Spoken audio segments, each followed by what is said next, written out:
Pour plus de vidéos d'informations, abonnez-vous sur la chaîne YouTube de Thiaroye Info TV. Appuyez sur la cloche pour avoir des notifications.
Les Kazakh qui est également un ensemble de ce que nous avons comme culture à travers le monde.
culture Émilie lu mu wax lu am la Cheikh Sarr on vous suit.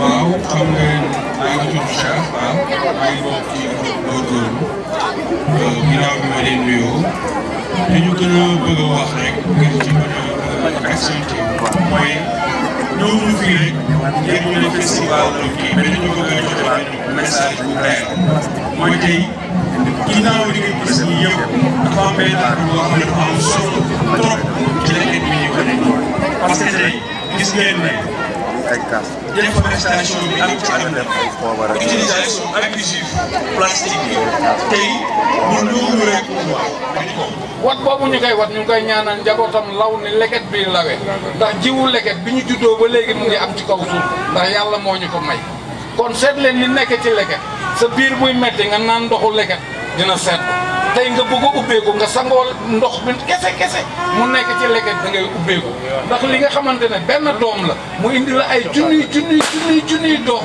waaye kooku yàlla rek moo ko mën kon seet leen li nekk ci biir leket waaye jërëjëf As. jërëjëf Baye As. suñu beneen stand. Likon di festival. bii. mooy mélange calebasse. ndeysaan. ak der. ak yére. bàyyi ñu bàyyi taamen bi. ndeysaan.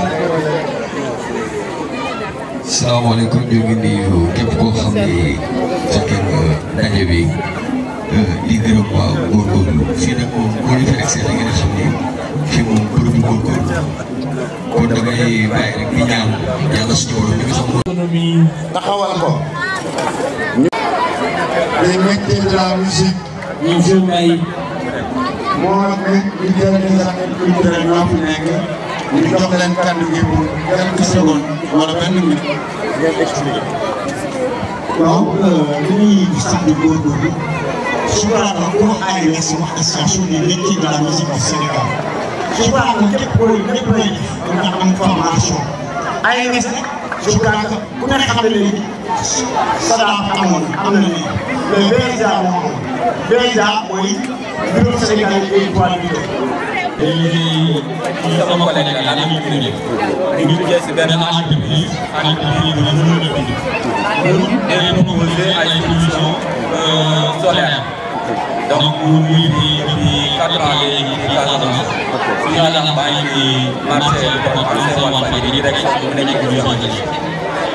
ku ne xam ne nii ñii tëdd mag ñi dañu doon toog di toog di joxe message de importance tey li ñu seetlu ne àll bi yëpp ñu ngi koy dagg te c'est pas normal tey garab bu ñu ko daggee picc yi ñu ngi fan la ñuy taxaw amatuñu ko garab bu ñu ko daggee jeunes yi fan la ñuy demee di ressourcé wu amatuñu ko ak yeneen ak yeneen yoo xam ne lépp ñu commencé dégg kon nag incha allah ñoom xëy na ci procès bi bare dañu ñëw ànd ak yéen ci gaal yi nga xam ne ñoo ko def tamit immigration clandestine. Je vais laisser mon compte de circuler slam qui va s'allumer peut-être de l'Afrique. Et pour ce tableau-là, qui est intitulé L'amour est là, on voit que dans la jeunesse actuelle, on parle d'amour. Sur WhatsApp, TikTok, on parle d'amour. Mais de quel amour on fait? Par exemple, tu peux voir la personne et l'aider sur le champ sans pourtant savoir qui est cette personne-là. Et même dans le monde professionnel, c'est pas qu'on va pas avoir confiance avec nos confrères ou bien avec nos travail, mais prendre parfois un certain recul pour pouvoir savoir où est-ce qu'on va. Émilie Boukomkom.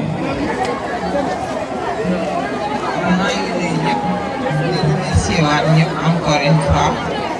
di remercier nag surtout ñi nga xam ne ñoo dooroon liggéey bi ci commencement bi am na ñoo xam ne tamit nekkuñu fi tey ku mel ni Abdoulaye Diouf man moom duma ko mos a fàtte hommage Abdoulaye Diouf Jumbo di wax daal vraiment nañ koy rendre hommage parce que dafa fekkee démb daw si ba yàlla def li muy def vraiment di ko ñaanal encore une fois yàlla xaare ko àjjana bon ñun suñu liggéey bi côté yére yi la li ñuy def rek mooy li ñuy bëgg valoriser suñu ay produits maanaam boo xoolee léegi Sénégal amuñu tissu amuñu vax amuñu dara dañuy jéggaane di jëndi feneen pourquoi pas ñu defaral ñu loo xam ne ñun dinañ mën a am suñuy propre tissu di ko liggéey di ci def liñ ci bëgg a def déjà dañuy am ay loolu lan moo ko gën a original leneen ak leneen ak leneen dañuy obligé.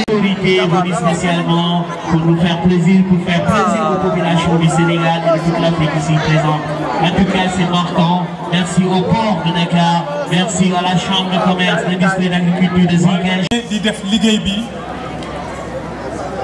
moom moo nekkoon responsable communauté yu nekkoon fii yépp ñu tuddee ko Ansou Dieng yàlla yóbbu ko ren dama bëggoon ñun ñëpp ñu jóg def 1 minute de silence pour que ñu jagleel ko ci mémoire Ansou Dieng moo nekkoon jiitu Baynunki mais jiite kuréel boo xam ne tamit moom moo jiite même bu la kenn faalewul yow nga faale sa bopp puisque bu la kenn faalewul faalewoo sa bopp boo yàggee da ngay toog te doo dem te dañu bëgg sunu Afrique dem ci kanam loolu la ñuy soxla ñuy ñaan ñëpp di gërëm ñëpp di sant ñëpp ci seeni teewaay vraiment merci beaucoup. L'année prochaine, le festival sera encore là. Ce sera du 15 au 19 décembre. Nous sommes invités ñëpp balaa léegi ñu commencé ci liggéey sunu mbëbët suñu diggante ak Gambie ak Sénégal lu ñu bëggoon mooy lii nañu ko organiser ensemble mu war a doon mukk du doon produit góorgóorlu kese.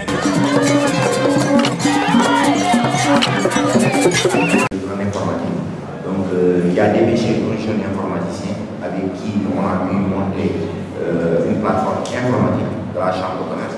Donc ça existait dans le passé avec la coopération canadienne, mais par la suite, il n'y a pas eu un suivi rigoureux. Donc la page a été désactivée, mais là présentement, on compte remettre la page sur Internet pour que les gens puissent à distance voir le travail de la Chambre de commerce est en train d'avoir ici au Canada. Merci. Le deuxième axe, c'est l'axe médecine traditionnelle. C'est l'axe savoir et savoir-faire. Autrement dit, c'est les questions liées aux médecines traditionnelles, c'est les questions liées à la santé, c'est les questions liées aux prières et aux valeurs, et les danses aussi. Donc ces questions-là, danse des chants, vont être traitées dans cet axe. À travers 8 axes, et donc M. Diawar est extrêmement structuré. Là, il nous a vraiment tout structuré. Khalifa, donc on va finir avec les travaux. Et donc, nous allons vers le déjeuner. Je pense que les gens sont assez fatigués. Enfin, Khalifa, donc vous avez le dernier mot. Merci. Merci beaucoup pour ces 2 jours de travaux. Nous remercions tout le monde. L'être humain est libre et égaux en dignité et en droit. Donc, peu importe ton appartenance ou ton sexe, si en providence, moi je t'indexe, ça serait pour un câlin, pour te tendre la main, pour te dire viens, sans toi, moi je ne suis rien. Un dicton vieillot disait que l'homme est le remède de l'homme. En somme, une personne bonne doit avoir le cœur ouvert au monde, à tout le monde. Comme disait Seigneur, c'est le rendez-vous du donner et du recevoir. Alors viens me voir, dans tous les cas, moi je viendrai pour percevoir ton savoir. Musulman que je suis, je les ai percé le mystère de l'église, je les ai traversé les paroles de la Bible, je les ai parlé avec un prêtre à la voix paisible, et j'ai appris les versets du Coran à Lucien, un ami que j'aime bien. Alors, mais dans la mort, musulman ou chrétien, croyant ou athée, pour la construction d'une nouvelle société. Une société où l'enfant ne sera plus marginalisé, ne sera plus exploité, ne sera plus abusé. Une société où il n'y aura point de discrimination et que tout le monde respecte les droits humains. Oui, je rêve de cette société parfaite, bien faite, pour un être commun, le parfum de l'humanité. Salam alaikum, merci. Expiration. La nature nous envoie sur l'air pur, du changement du verre pur, des feuillages de fil qui s'apprend la verdure. Dans la déconseillée au vaisseau, fait des perles à son copain. Et donc, vous dites, est-ce que c'est un trois sapiens? La vraisemblance se perd dans un monde dimanche, bel coloriage. Voilà que des chinois me caressent le visage, visionnant de là qui renaît des rivages intéressants de la beauté. Beauté de la vie sous un regard perché par-dessus la vision. Beauté du chemin de la perfection que nous visions. Beauté de sourire qui illumine la lune. Beauté de l'entrée abîme et ralliement. Beauté de l'art qui rayonne, résonne à chaque battement du cœur, au défi éclos de nos fleurs. Tout est de temps. Alors laissez-vous emporter par ce fond de couleur qui s'entremêle pêle-mêle. C'est le moment de notre existence qui nous rappelle de la vie et des fois bien. Et peut-être qu'il y a des toujours d'ailleurs, car si peu importe, nous vivons l'art, du tourisme, de la culture, car là nous fait vibrer, pas besoin d'aller ailleurs. Slam. Merci, mes chers lauréats de poésie. Je vous rappelle que le concours de poésie dont est prix assisté pour la littérature est une activité qui entre dans le cadre des activités du Festival Concom qui arrive à sa 14e édition pour cette année. Mais pour ce qui concerne le concours, il arrive à sa 7e édition. Donc, un concours qui honore un homme exceptionnel. Je vous nomme par là, M. Cissé, qui malheureusement aujourd'hui n'a pas eu, qui est un peu animé et que nous souhaitons vraiment prompt rétablissement. Et merci pour la chère délégation composée de Mme Cissé, de M. Falayo et de M. Pouy qui sont venus, et également M. Gay qui sont venus lui représenter de la manière la plus positive possible et la plus agréable possible. Nous apprécions. Merci encore pour une fois. Applaudissez encore pour ce message. Les verres d'eau pour la vie. Je suis le plus précieux des liquides qu'il soit. Élément clé et indispensable en science. Je suis source de vie et d'espérance. Bien qu'étant incolore et inodore, je peins la vie en mille et une couleurs. En mon absence, que les cris de cœur dans le désert on me réclame encore et encore. Fatigué, pas besoin de citron ni de pluie. Pas de liqueur non plus. Un verre d'eau me suffit. Verre que je bois en remerciant le Tout-Puissant. L'eau est si particulière que même sans saveur, on a de seconde en seconde besoin d'elle. Qu'importe sa distance, on ira vers elle, car étant le seul remède contre la chaleur. Contre son gaspillage, je m'oppose et préconise sa consommation à l'état potable. Vive l'eau, source de vie, source de développement.